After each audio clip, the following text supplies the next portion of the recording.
Odmeva protest prašičerejcev na kmetijskem sejmu Agra v Gornji Radgoni.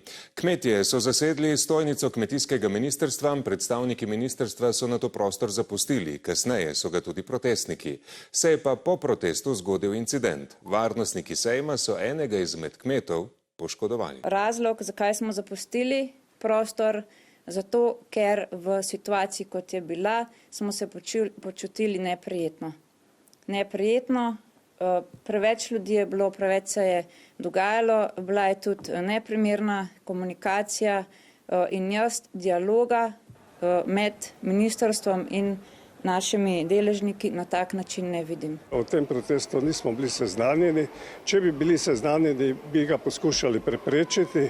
Po protestu, ki je po zagotovilih policistov minil mirno, se je zgodil incident na družabnem srečanju prašičerejcev. Obiskali so jih varnostniki, zahtevo naj jim izročijo transparente. Prvi mož prašičerejcev tega ni hotel. V tistem sem z zadnje strani začutil bolečino. En od varnostnikov, ne vem kateri, me je brcnil z polnim udarcem. Ker zjutraj zaradi bolečin ni mogel opraviti dela v hlevu, je obiskal bolnišnico. Poškodbe sicer niso hujše, a bo okreval vsaj 14 dni. Jaz sedaj vprašam odgovorne, kako delati naprej na kmetiji, kjer je 170 plemenskih svin, delam pa sam.